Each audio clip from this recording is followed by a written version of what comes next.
दिल्ली का लाल किला, जो मुगल सल्तनत की भव्यता का प्रतीक और भारत की आजादी की गवाही देने वाला ऐतिहासिक स्थल है, आज गंभीर खतरे में है। जो किला कभी अपनी चमकती लाल दीवारों के लिए जाना जाता था, अब धीरे धीरे काला पड़ता जा रहा है। हाल ही में जारी किए गए एक वैज्ञानिक स्टडी ने खुलासा किया कि दिल्ली की जहरीली हवा इस धरोहर को निगल रही है। सवाल यह उठता है कि आखिर लाल किले की लाल दीवारें काली क्यों हो रही हैं? कौन सा वैज्ञानिक कारण इसके पीछे है? और क्या इस सांस्कृतिक धरोहर को बचाने की कोई रास्ता नजर आएगा या नहीं नजर आएगा? 15 सितंबर 2025 को प्रकाशित इस अध्ययन का नाम कैरेक्टराइजेशन ऑफ रेड सैंडमैन और ब्लैक क्रस्ट टू एनालाइज और air pollution impacts on a cultural heritage building, red fort, Delhi, India. इसे भारत के विज्ञान एवं प्रौद्योगिकी विभाग और इटली के विदेश मंत्रालय के सहयोग से तैयार किया गया। इससे ITI Roorkee, ITI Kanpur, Venice को फिस्कारी यूनिवर्सिटी और पुरातत्व सर्वेक्षण विभाग यानी ईएसआई के विशेषज्ञ शामिल थे। यह पहली बार है जब किसी वैज्ञानिक शोध ने विस्तार से बताया कि वायु प्रदूषण कैसे सीधे तौर पर लाल किले की दीवारों को प्रभावित कर रहा है। इस रिसर्च के नतीजे बेहद चिंताजनक हैं। इसमें साफ कहा गया है कि दिल्ली की हवा में मौजूद बारीक धूल कण यानी PM 2.5 और PM 10, साथ ही सल्फर डाइऑक्साइड और नाइट्रोजन ऑक्साइड जैसी जहरीली गैसें लाल किले की दीवारों पर जमकर एक काली परत बना रहे हैं। इसे वैज्ञानिक भाषा में ब्लैक क्रस्ट कहते हैं।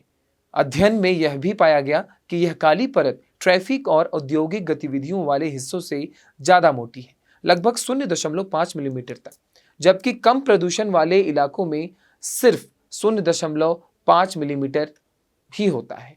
इतिहास को समझे तो लाल किला शाहजहां ने 1629 में बनवाना शुरू किया था और 1648 में पूरा हो।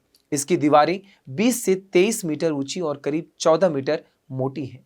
पूरा परिसर 2.4 किलोमीटर लंबी दीवारों से घिरा हुआ है। 2007 में इसे यूनेस्को ने विश्व धरोहर स्थल घोषित किया था।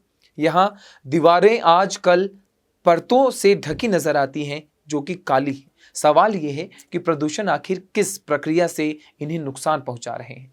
वैज्ञानिकों का कहना है कि शुरुआती प्रदूषकों के जमावे से होती है। दिल्ली के हवा में लगातार फैले सूक्ष्म कण जैसे PM 2.5 और PM 10, ट्रैफिक के धुएं, निर्माण स्थलों की धूल और फैक्ट्रियों से निकलते हैं। ये कण दीवारों की सतह पर बैठ जाते हैं। जब सल्फर डाइऑक्साइड और नाइट्रोजन ऑक्साइड जैसी गैसें वातावरण में मौजूद नमी के साथ मिलती हैं तो वे एसिड यानी अम्ल में बदल जाती है। ये एसिड या तो बारिश के साथ नीचे गिरते हैं या सीधे पत्थर के सतह पर जम जाते हैं। लाल किले का पत्थर, जिसे हम रेड सैंडस्टोन कहते हैं, मुख्य रूप से सिलिका और आयरन बैक्साइड जैसे बना रहता है। यही आयरन ऑक्साइड इसे लाल रंग देता है। लेकिन जब एसिड और धूल कण इस पर असर डालते हैं तो पत्थर में मौजूद कैल्शियम कार्बोनेट सल्फ्यूरिक और नाइट्रिक एसिड के साथ प्रतिक्रिया कर कैल्शियम सल्फेट यानी जिप्सम बनाता है। यही प्रक्रिया सल्फेशन कहलाती है। जिप्स अपने आप में सफेद होता है, लेकिन जब यह प्रदूषण कणों और भारी धातुओं के साथ जमता है तो यह काले रंग का रूप ले लेता है और धीरे धीरे दीवारों को ढकने लगता है।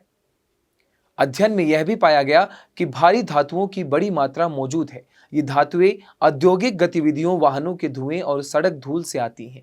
लेड और कॉपर ऑक्साइड बनने पर सतह पर गहरी काली चमड़ छोड़ देते हैं। यही कारण है कि लाल किले की दीवारें धीरे धीरे चमक खोकर कालेपन से भरती जा रही हैं।